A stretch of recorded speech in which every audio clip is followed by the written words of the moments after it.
नमस्कार दोस्तों। अपनी ज़रूरतों को पूरा करने के लिए पैसे सबसे ज़्यादा महत्वपूर्ण है।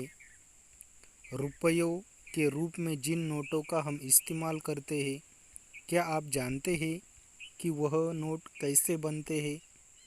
इनकी छपाई कहाँ होती है? किस प्रकार की स्याही का इस्तेमाल किया जाता है? आइए इसके बारे में विस्तार से जानते हैं। भारतीय रिजर्व बैंक द्वारा नोट तैयार करने के लिए कॉटन से बने कागज़ और ख़ास तरह की स्याही का इस्तेमाल किया जाता है।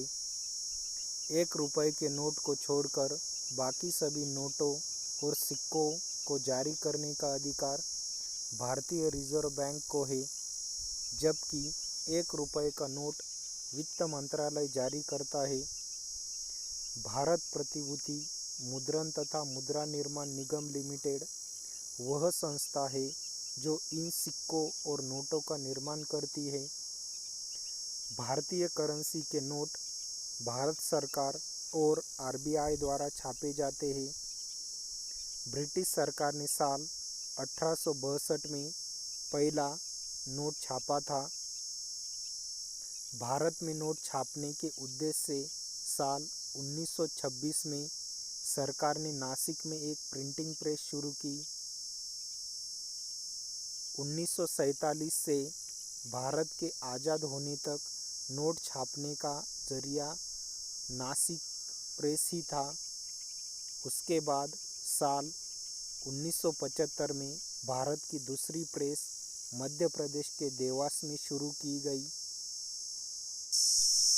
भारत में बढ़ती जनसंख्या को देखते हुए 1999 में कर्नाटक के मैसूर और साल 2000 में पश्चिम बंगाल के सालबोनी में प्रेस की शुरुआत की गई। भारत की एक पेपर मिल है। ये नोट और स्टाम्प के लिए पेपर बनाती है।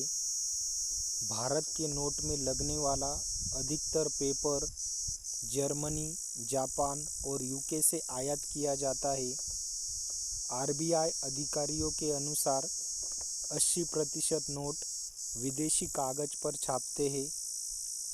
भारत के नोट में लगने वाली स्पेशल स्याही स्विट्ज़रलैंड से हम आयात करते हैं।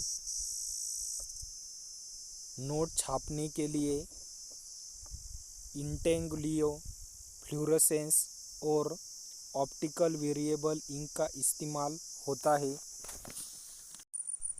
इंटेंग्लियो इंक का इस्तेमाल नोट पर दिखने वाली महात्मा गांधी की तस्वीर छापने में किया जाता है और फ्लोरोसेंस इंक का नोट के नंबर पैनल की छपाई के लिए इस इंक का उपयोग किया जाता है।